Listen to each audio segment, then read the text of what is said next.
참 안타까운 인생 중에 하나입니다. 왜냐면 그의 아버지는 이삭이었어요. 하나님의 복을 전적으로 받았던 이삭의 아들, 그리고 첫 번째 아들 더군다나. 그러면 하나님께서 주시고자 했던 그 약속의 복을 이삭을 통해서 받았고, 또 이삭의 아들인 에서가 그 같은 터치를 해야 됐음에도 불구하고 하나님의 복은 나눠지게 됩니다. 하나님의 복이 아브라함, 이삭, 에서로 가야 되는데 아브라함, 이삭, 야곱으로 꺾여버리고, 하나님의 복이 왜 이렇게 꺾이게 되는 인생, 받아야 될 복을 왜 누리지 못하는 안타까움을 갖게 되는 인생이 되고 말았는가, 이 고민을 좀 우리가 해봤으면 좋겠어요. 그리고 어쩌면 저와 여러분들이 하나님께서 우리에게 마련해 주신 이 복들을 에서처럼 걷어차는 경우가 정말 많은 것 같습니다. 그래서 그런 인생이 아니라 하나님의 복을 그대로 유업을 이어받아서 우리도 하나님의 복을 그대로 남겨주는 그런 사람들이 되고자 오늘 말씀을 증거하고 싶어졌습니다. 그래서 하나님의 말씀을 묵상하게 되었고요. 여러분들에게 그 마음 그대로 전하기 바랍니다. 바라기는 에서 같은 인생이 되지 않기를 원합니다. 하나님의 복을 받았으면 그 복을 어떻게 해요? 그대로 가지고 나눠 주십시오. 그 복을 잊어버리지 마시고, 걷어차 버리지 마시고, 외면하지 마시고, 어떻게 해요? 그대로 증거하며 나눠주는, 아까 말씀드렸던 우리 교회가 그런 샘물이 됐으면 좋겠어요. 여러분들이 그런 샘물이 되셔야만 합니다. 사람은 아까 서두에 말씀드렸다시피 어떤 목적을 향해 달려갑니다. 그리고 그 결과물을 낳게 돼요. 때로는 지난주 설교 들었던 것처럼 엘리제를 위해서 열심히 만들었지만 어떻게 돼요? 헛수고가 되기도 하죠. 물론 후대 사람들은 이 엘리제를 위하여라는 걸 정말 좋아하고 또 많은 사람들에게 알려지긴 했지만 정작 본인에게는 큰 어떤 남김이 없었다는 말씀드렸잖아요. 어쨌든 그런 열심을 통해서 인생을 살아가지만 얻는 것도 있고 얻지 못하는 것도 있는데, 얻지 못하는 인생으로 살면 얼마나 참담한 말이었습니까? 어떻게 해요? 뭔가 남기는 인생이 되어야 되지 않겠습니까? 이제 저도 인생의 어쩌면 반이 지나간 시절입니다. 생각해봐. 내 인생에 남긴 것은 무엇일까? 이름 석자 남긴다고 이게 되는 것일까? 내가 아무리 생각해도 돈은 아이들한테 남기지 못할 것 같고, 무엇을 남길 수 있을까? 정말 심각하게 고민을 많이 하고 있습니다. 바라기는 세상적으로 남기는 것들을 여러분 남기려고 노력하지 마십시오. 하나님께서 받은 것을 그냥 어떻게 하라고요? 그대로 전해줄 수만 있으면 돼요. 여러분들이 하나님께 받은 것이 있다면 그것을 여러분들의 자녀에게, 여러분들의 이웃에게 증거해 주시고 나눠줄 수 있는 은혜를 누리게 되시기를 예수님의 이름으로 축복드리면서요. 자, 야곱은, 아니 에서는 결국 그 은혜를 누리지 못했어요. 이유를 살펴보려고. 왜 에서는 그 복을 누리지 못하는 인생으로 전락하고 말았을까요? 성경 오늘 본문 25장 34절에서는 그의 그 가치에 대해서, 그 이유에 대해서 그렇게 설명합니다. 장자의 명분을 가볍게 여김이었더라 라고 하면서 에서가 하나님의 복을 누리지 못했던 결정적인 키워드를 장자의 명분을 가볍게 여긴 이유였다라고 하고 있습니다. 그럼 장자의 명분은 무엇인가 생각해 봐야 돼요. 장자의 명분은 간단하게 말씀드리면 하나님께서 복을 주시겠다 약속하셨던 그 약속의 대통이 쭉쭉쭉쭉 일어나는 어떤 어음 같은 거예요. 어음. 그럼 이 어음을 어떻게 돼요? 부도만 내지만 않으면 어떻게 하는 거예요? 그건 저절로 내게 되는 거예요. 약속한 때가 되면 저절로 그건 그 가치는 내게 되는데, 문제는 그 어음의 가치가 어떻게 되는 거죠? 상실될 때는 이게 유지가 되지 않는다는 거예요. 그리고 이 어음이 처음에는 수십 조각밖에 아니야, 그죠? 약속된 그 날짜가 되지 않으면 이것은 아무 가치가 없어요. 근데 이 어음의 가치가 지금 내게 종이조각밖에 되지 않는다고 이걸 누군가에게 넘겨주게 되면 그 어음은 이제 누구게 되는 거예요. 그 약속한 그날, 그때가 되면 그 사람이 없는 것 같아요. 야곱은 이 약속 어음을 잡았던 것이고요. 에서는 이 약속 어음을 놓친 사람이라는 거죠. 그러면 장자의 명분이라는 것을 우리가 고민해 볼 필요가 있어요. 하나님의 복은 여러분 좀 오해 없이 들었으면 좋겠습니다. 이거는 조금 신학적인 문제가 있는 소지가 있는데요. 천국의 개념, 하나님을 믿는다는 개념, 하나님께서 우리에게 주신다는 약속의 개념들은 대부분 시간적으로만 따져봤을 때 언제인지 아세요? 현세가 아니에요. 그죠? 대부분 미래적 개념이에요. 하나님께서는 저와 여러분에게 주시겠다 약속하셨던 모든 것들은 지금 내게 있는 것들을 알게 하시는 개념도 있지만 앞으로 내게 일어나게 하실 것이라는 개념에 있어라고 생각해 볼 때 우리는 어떤 걸 갖고 있는 걸 모두 다 이 약속 어음을 다 갖고 있는다라는 거예요. 그런 의미에서는 그 약속 어음을 잊어버렸다고. 그러면서 저와 여러분들도 생각해 봐야 됩니다. 주일날 그리고 성경을 통해서 여러분들이 기도하는 가운데 하나님께서 주셨던 거의 대부분, 항상 그렇다는 건 아닙니다. 거의 대부분은 어떻게 해요? 내가 너에게 이렇게 해줄게 라고 하실 때가 많아요. 우린 그걸 붙들고 살아가는 거예요. 이걸 소망이라고도 하고요. 약속이라고도 합니다. 이것을 향해서 한 걸음 한 걸음 한 걸음 나가다 때가 되면 그걸 받기도 하지만 대부분 받지 못하고 잊어버리는 안타까운 상황이 있다는 것이죠. 이게 에서와 우리가 좀 비슷한 모습 같다라는 거예요. 그럼 어떻게 하면 에서 같은 인생이 아니라 조금 다른 삶으로 살 수 있을까? 에서의 습관을 보면 조금 알 수 있겠더라고요. 28절을 한번 볼까요? 27절 볼까요? 27절 말씀을 좀 그 아이들이 장성함에 에서는 익숙한 사냥꾼이었으므로 들 사람이 되고, 여기서 익숙한 사냥꾼이라는 단어가 나오는데요. 여기서 표현된 히브리어 중에 하나가 야다라는 단어거든요. 야다라는 단어는 가끔 제가 표현했던 것 같은데요. 알다라는 뜻을 가지고 있습니다. 이 야다라는 단어는 알다라는 표현 뜻을 갖고 있는데 이 단어가 완성되려면 어떤 액션이 취해져야 되냐면 경험되어져서 익숙하게 이루어졌을 때 이걸 알다라고 하는 거예요. 제가 윤 대통령을 알죠? 이건 그냥 아는 거예요. 그쵸? 근데 제가 리를 알죠? 똑같은 알지만 뭐죠? 다르죠? 야다라는 표현은 제가 리를 알아라고 할 때 야다라는 표현을 쓰는 거니까 익숙한 사냥꾼이라서 야다라는 표현을 썼다는 것은 뭐예요? 과거에 수도 없이 사냥을 통해서 경험적으로 노하우들이 쌓임으로 생긴 어떤 결과물이 사냥꾼이라는 거예요. 그러려면 사냥꾼이 되려면 어떻게 했다는 얘기예요? 수도 없이 나갔다는 얘기죠. 집에서 수도 없이 나가서 팔도 쏠 거고 그리고 돌도 던졌을 거고 이거 함정 같은 것들도 만들었을 거고 그러면서 점점 익숙한 사냥꾼이 된 거예요. 그에게 있어서 경험적으로 쌓인 노하우는 사냥꾼의 기질밖에 남지 않았다라는 거예요. 이삭과 함께 자라는 야곱은 그럼 어땠는가? 뒤에 보면 어떻게 나와요? 27절 뒷부분. 야곱은 뭐래요? 조용한 사람이었으므로 장막에 거주하니. 에서에게 표현된 단어는 익숙한 사냥꾼이었고요. 야곱에게 표현된 단어는 조용한 사람이었으므로. 조용한 사람의 그런 특징은 뭘까요? 막 배소생선무사처럼 막 떠드는 걸 좋아하는 사람일까요? 아니면 듣는 걸 좋아하는 사람일까요? 상대적으로 얘기하는 거예요. 다 그렇다는 건 아니지만 야곱은 집에 있었어요. 이삭은 나이가 많았어요. 그럼 상대적으로 에서와 야곱을 비교해 보자고요. 에서가 이삭의 말을 듣는 경우가 많았을까요? 에서가 이삭의 말을 듣는 경우가 많았을까요? 에서가 이삭의 예배드리는 모습을 본 적이 많았을까요? 야곱이 이삭의 예배드리는 모습을 많이 봤을까요? 이삭이 기도하는 모습을 많이 봤을까요? 에서가 기도하는 모습을 많이 봤을까요? 에서는 자기가 쌓은 경험 때문에 사냥꾼이 되었지만 조용했던 야곱은 어쨌든 그가 집에 있으므로 아버지의 모습을 꾸준히 봐왔습니다. 그 경험들이 두 사람에게 똑같이 쌓였고 똑같은 시간이 있었는데 에서는 사냥꾼이라는 경험이 되었고 이삭은 다른 경험을 쌓았다라는 거예요. 여러분들이 이 일주일이라는 생활 속에 어떤 경험을 쌓으셨나요? 말씀이라는 경험을 쌓으셨습니까? 기도라는 경험을 쌓으셨습니까? 예배라는 경험을 쌓으셨습니까? 아니면 정말 신앙 좋은 사람 그 누구와 대화하는 경험을 쌓으셨습니까? 아니면 어쩌면 에서처럼 돈 잘 버는 법, 건강해지는 법, 조금 더 잘 먹고 잘 사는 법, 그런 노하우를 쌓으셨습니다.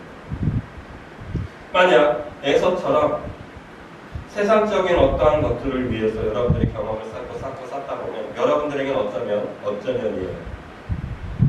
익숙한 사냥꾼이라는 칭호가 붙을지는 모르겠습니다. 그런데 이 사람의 결과는 점점 어떻게 되는지 아세요? 장자의 명분을 어떻게 하는지 아세요? 가볍게. 왜요? 하나님을 점점 듣지 않고 예배를 점점 멀리하니까 하나님이 중요하게 여겨지지가 않는 거예요. 반면에 야곱은 아빠를 계속 봤더니 제일 중요한 게 뭘까? 점점 생각하게 되는 거야. 아, 하나님이 정말 중요한 분인 것 같아.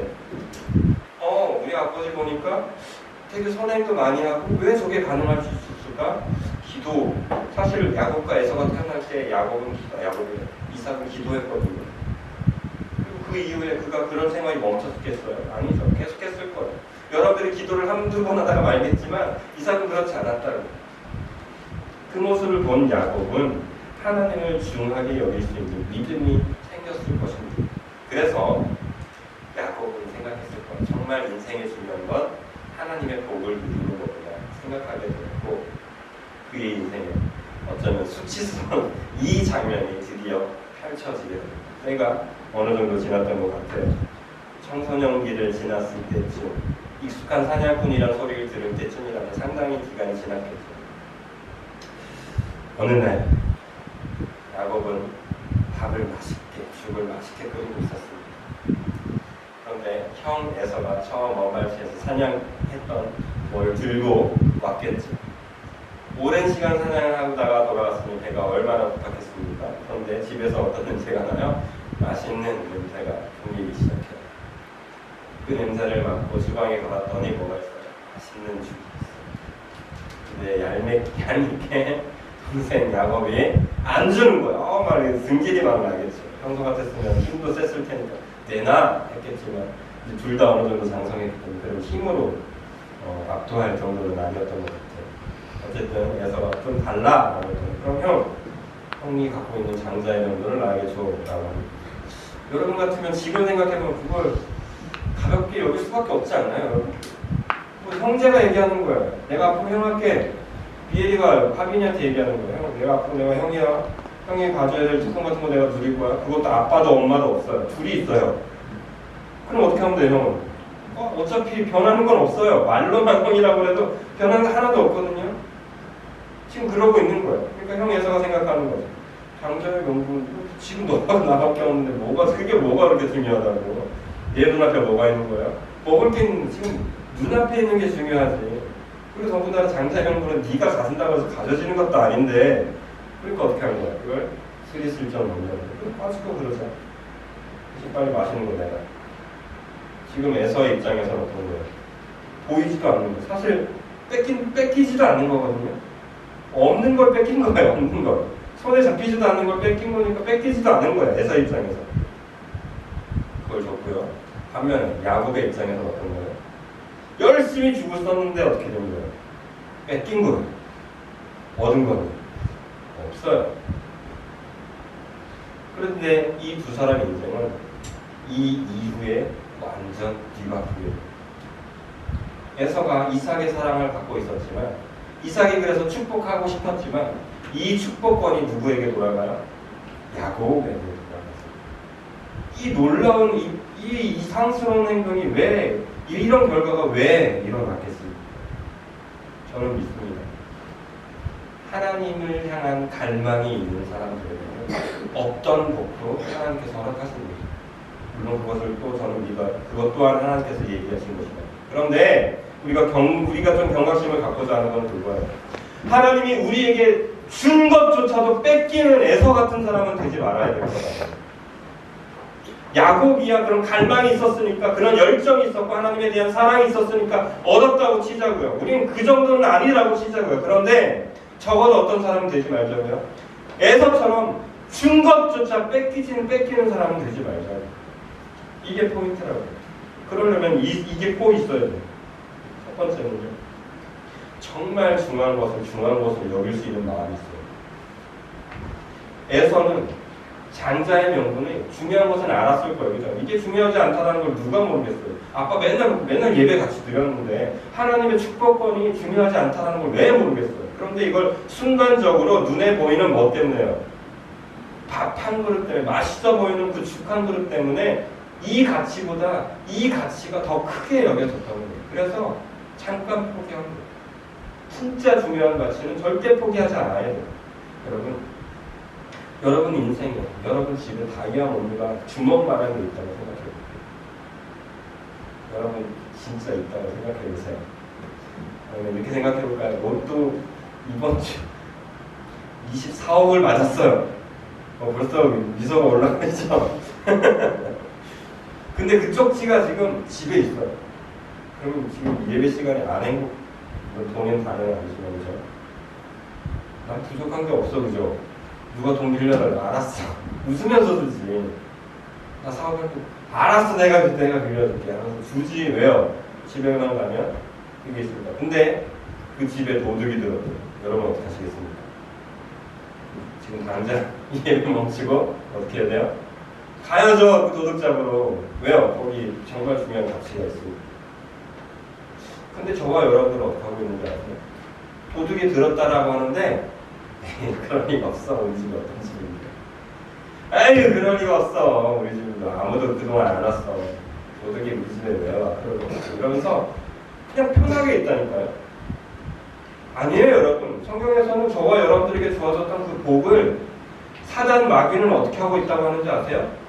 굶주린 사자가 돌아다니는 그 어떤 누군가를 잡아먹으려고 막 찾아 헤매고 있다라고 성경은 이야기해요. 무슨 얘기예요? 우리가 경각심을 가져야 된다는 얘기예요. 그 사자에게 잡혀먹지 않기 위해서 어떻게 해야 돼요? 잘 살펴봐야 된다는 얘기예요. 근데 우리는 그냥 마음 편하게 있어요. 하나님이 주시겠다 약속했어. 난 절대 뺏길 리 없어. 아니라니까요. 도둑이 들 수도 있다니까. 조심하셔야 된다니까. 중요한 가치는 여러분들이 항상 경각심을 가지고 뺏기지 않기 위해서 오늘도 내일도 눈 부릅뜨고 있어야 된다. 에서는 그 경각심이 없었어요. 그 중요하게 여길 줄 아는 그 마음이 없었어요. 그래서 순간적이지만 그것을 뺏겨버렸던 것입니다. 두 번째로 에서가 가지지 못했던 것, 에서가 크게 실수했던 것은 아까 서두에 잠깐 말씀드렸던 것이 습관입니다. 습관. 에서는 습관이 잘 들어서 익숙한 사냥꾼이 되는 사람이 되는 걸 알았어요. 예배 잘 드리는 사람이 됐다면 경건한 예배자라는 칭호를 얻었을 텐데, 이상 옆에서 정말 아름답게 예배 드렸다면 그런 사람이 됐을 텐데, 에서는 그냥 익숙한 사냥꾼이 돼버리는 습관을 가진 사람이 되었다가, 여러분들의 인생에 있어서 여러분들의 사람들은 뭐라고 합니까? 제일 쉽게 여러분들의 남편은 여러분들에게 뭐라고 얘기합니까? 여러분들의 아내는 여러분들에게 무엇이라고 말합니까? 저 고집쟁이. 저건 저거밖에 몰라. 혹시 그렇게 얘기하고 있지 않습니까? 아니면 저 사람은 기도밖에 못해. 저 사람 하나님의 말씀이라면 무조건 듣는다. 저 사람은 교회에서 사는 사람이야 라고 인정해주는 사람이 되었습니다. 이것은 습관으로 만들어진 거예요. 에서는 그냥 그런 사람이 되었어요. 사냥꾼이라는 사람. 여기 나오면은 이런 별명도 얻어요. 30절 말씀을 볼까요? 야곱에게 이르되 내가 피곤하니 그 굵은 것을 내가 먹게 하라 한지라. 그러므로 에서의 별명이 뭐래요? 에돔이더라. 에서의 별명이 익숙한 사냥꾼 아니면 에돔, 붉은색. 에돔이라는 게 붉은색이라는 얘기거든요. 붉다라는 얘기는 뭐야? 뭐가 생각나세요? 여러 가지 이건 유추해요. 여러분. 지금부터는 성경이 아니고 울그락불그락 하다는 얘기잖아요. 되게 급하다는 얘기일 수도 있고, 그렇죠? 붉어지잖아요. 에서는 그랬던 것 같습니다. 자신의 습관이 그냥 기면 그거 말면 말고, 먹을 거면 먹고 말면 말고, 그냥 급하게. 지금 당장 내 눈앞에 있는 무엇인가를 쫓아다니는 그런 사람에 국한되었습니다. 그래서 결국 그의 습관 때문에 그는 장자의 명분을 가볍게 여기게 되었다는 것이죠. 마지막으로 에서가 가졌던 정말 제일 안타까운 것, 그것은 하나님의 말씀을, 그 중요한 가치를 어떻게 본 거야? 낮게 평가한 거야. 장자의 명분의 가치가 밥 한 그릇과 같게 여깁니다. 아니 오히려 낮게 여겼어요. 더 낮게. 하나님의 말씀은 여러분 여러분이 가진 모든 것을 더해도 그것 발꼬락만큼도 따라가지 못합니다. 세례 요한이 얘기하잖아요.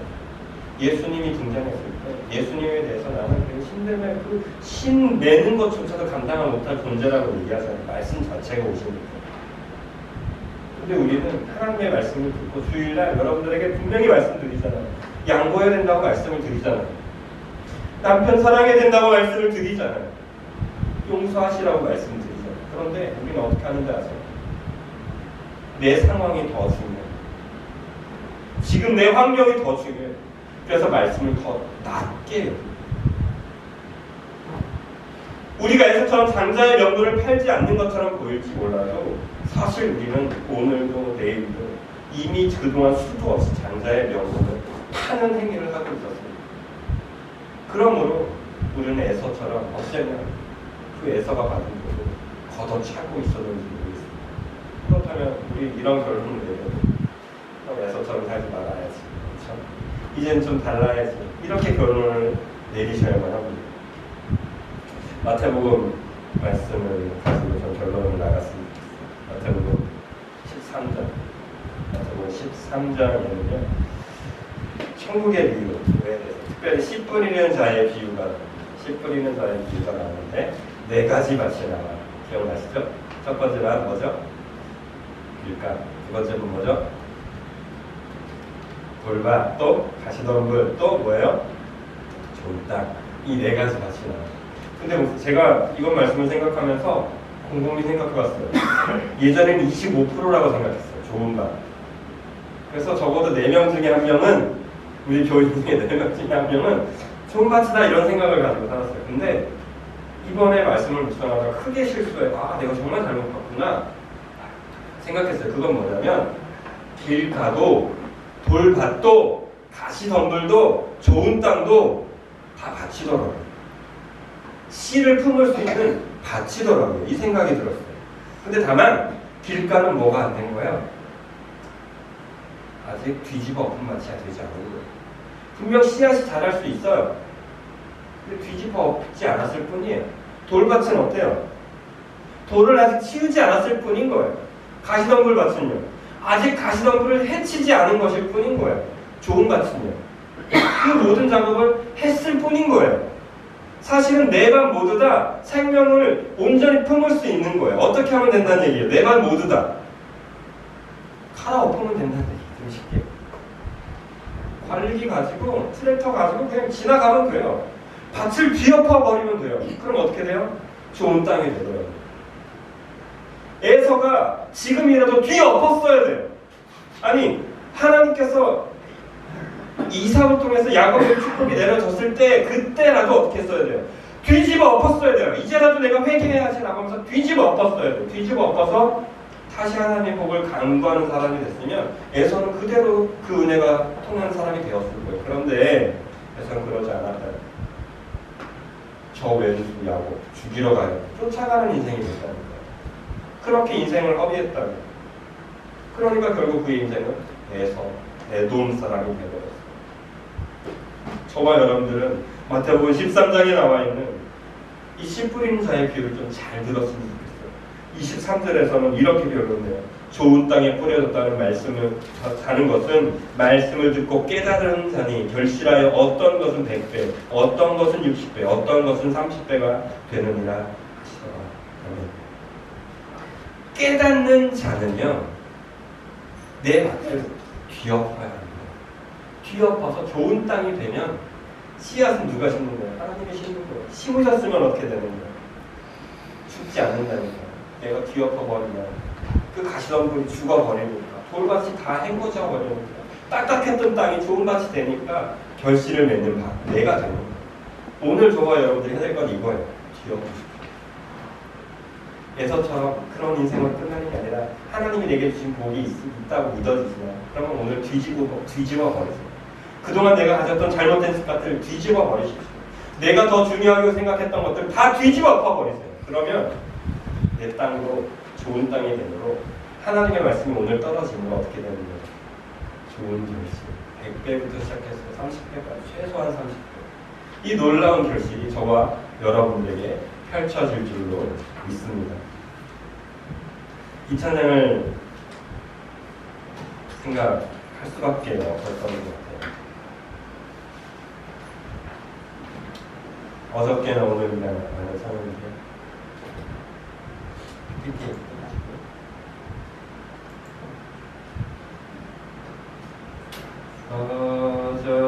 어저께나 오늘이나 어느 때든지 영원토록 변함없는 거룩한 말씀 믿고 순종하는 이의 생명의 신료 하염없이 아름답고 기쁜 날일세 어저께나 오늘이나 영원 누구니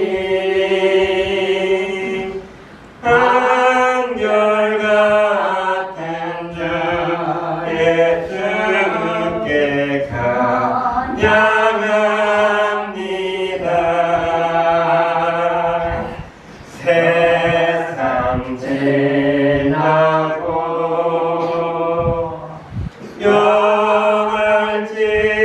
영할지라도 영원하신 주 예수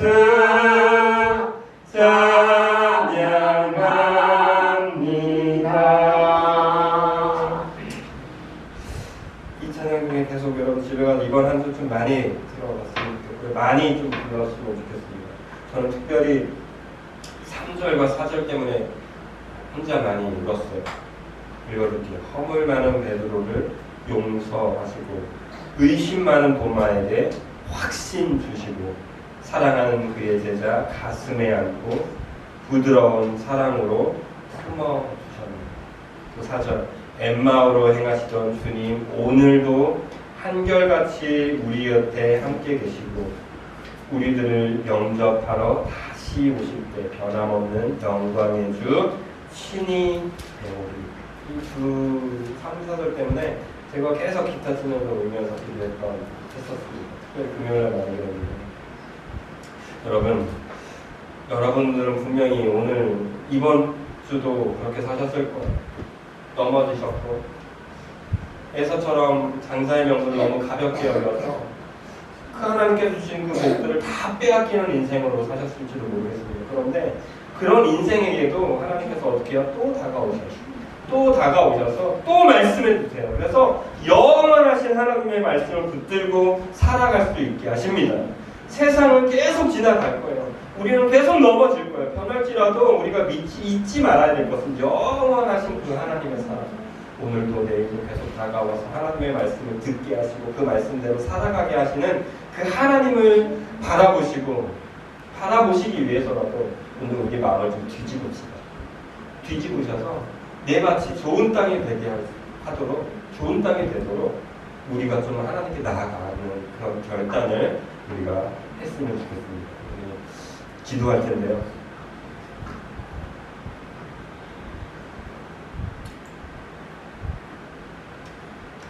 먼저 이걸 놓고 좀 기도했으면 좋겠어요. 하나님, 내 밭이 어떤 밭인지 좀 고민하시죠.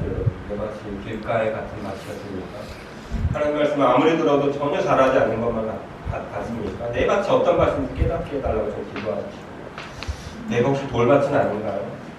내가 혹시 가시덤불 같은 밭은 아닙니까? 하나님 그 밭이라면 여러분 먼저 깨달으셔야 돼요. 내가 어떤 밭인지를 깨달아야 어떻게 할 수 있어요? 뒤집어 풀 마음이 생기는 거예요. 하나님 말씀대로 살지 못했다고 가슴만 치지 마시고 내 밭이 좋은 밭이 되려면 어떻게 해야 될까요? 하나님 돌을 치워야 될까요? 가시덤불을 다 잘라 엎어버려야 될까요?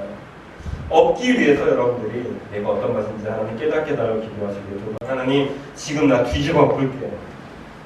새 밭이 되겠습니다. 좋은 밭이 되겠습니다. 그래서 하나님의 말씀이 떨어질 때 그 말씀이 싹틀 수 있게 좋은 밭이 되길 원한다고, 뒤집어 엎겠다고 하나님 좀 회개하십시오. 마지막으로 우리 교회가 그렇게 됐으면 좋겠습니다. 이전에 잘못된 습관들이 있었을 거예요. 수정선 목사에게도 그런 게 있어요. 그런 것들이 있다면 우리 어떻게 하자고요? 뒤집어 엎는 교회가 됐으면 좋겠어요. 그래서 사람의 말씀대로 순종할 수 있는 교회. 혹시 여러분들이 권사로서 또 교회 직분자로서 여러분들이 잘못해서 뒤집어 엎어버려야 될 것들이 있다면 우리 교회에서 뒤집어 엎어버리는 우리가 되겠다고 하나님께 같이 기도하면서 나아가도록 하겠습니다. 기도하시겠습니다.